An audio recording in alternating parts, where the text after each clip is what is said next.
Hello, Giants fans. Welcome back to another Giants moment. I drop these every so often when I get information I want to talk about or get out to you guys. If you like this type of stuff, make sure you like, subscribe, ring that bell, get notified when I start dropping these or when I go live. Part of the Big Blue crew with Big Pat Sports Talk and G Nation with Lou. Make sure you subscribe to those guys too. We're always doing something together. And we enjoy having the comments and everybody come into the live streams. I just listened to Jordan Raanan's podcast. Towards the end of it, of course, he starts baiting Danial Jones with the typical Jordan Raanan questions. But the first half of the podcast was really interesting. Raanan believes that the Giants are going to give DJ his fifth-year option. Build around DJ for the next 2 years. This is going to be quite controversial for some Giants fans because they don't think that the quarterback is the guy. They don't think Danial Jones has that it factor. This is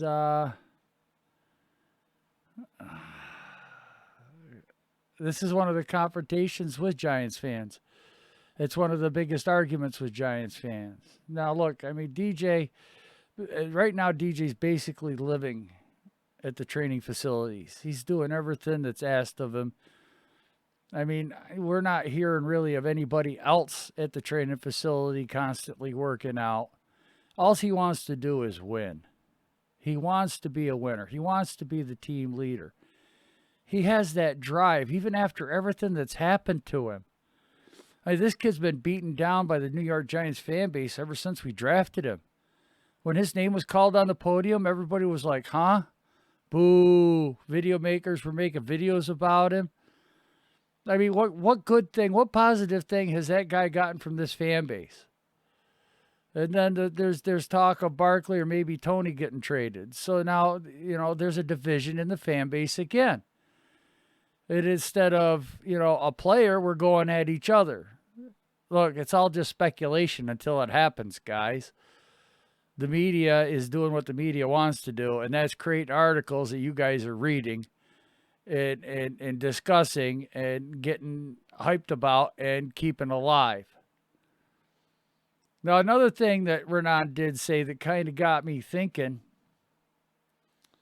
is he thinks that Reed has been pushing Eric Bieniemy for a head coach position because he wanted to get Kafka up there as the OC, didn't want to lose him. But instead, Kafka, we got him at the Giants. One of Andy Reid's guys. One of the guys that he wanted to keep, retain.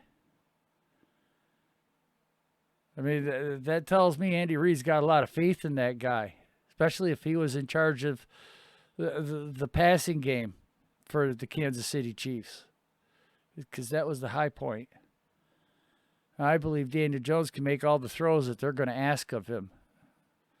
I think he could throw the out. We know he can definitely throw the deep ball. We've seen him complete passes. That's why sometimes we call him Danny Dimes, because he's just throwing a dime. That's what this kid does. That's what he's good at. You got to acknowledge that the kid can throw the ball when he's got time. And you could say you're nitpicking certain games. Well, unfortunately, when you've had such a bad offensive line and a bad coaching staff with nothing but drama on the inside of the locker room, it's hard to build off that. It's hard to develop that. It's hard to keep a winning mentality over that. But the kid always constantly balled out. And then when he got hurt, and then we saw Glennon and Fromm, everybody wanted him back. Is this a good move for the Giants? I don't know. Time will tell. Is it a bad move? I don't know. Time will tell.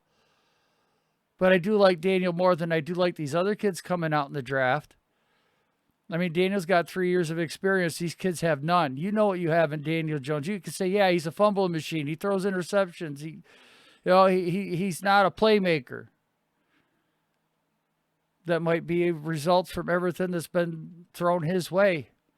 Doing too much. Barkley gets hurt because he does too much. Danial Jones makes mistakes because he does too much. It's all in how you want to look at it. I look at it like this. The kid's a giant. I'm going to root for him. Brian Daboll's a giant now. I'm going to root for him. Wink Martindale's a giant. Kafka's a giant. Everybody, all these coaching staffs that they're hiring, they're a giant. Whoever we resign, I'm running with who these guys want to run with the first, second year. No questions. Is it blind faith?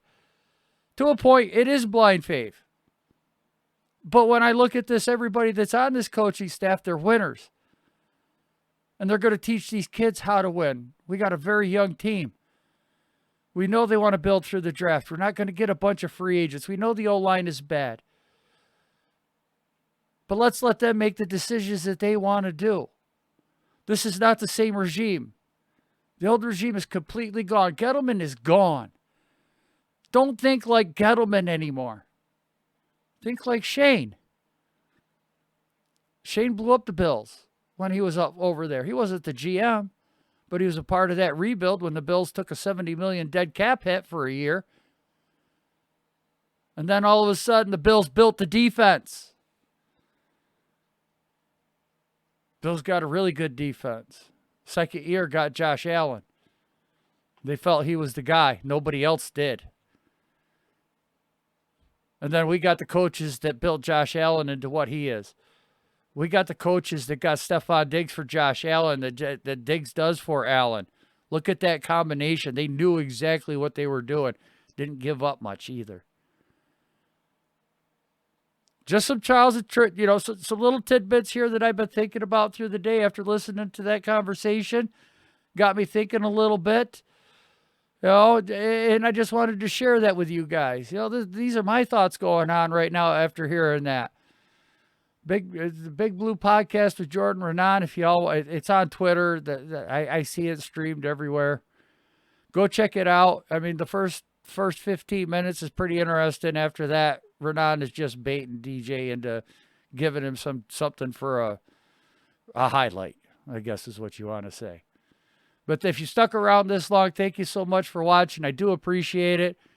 I hope you do subscribe. I building something here I never thought I'd ever have. And I'm very grateful to everybody that watches.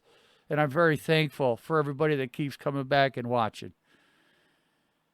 And until the next Giants moment, folks, I hope you have a blessed day.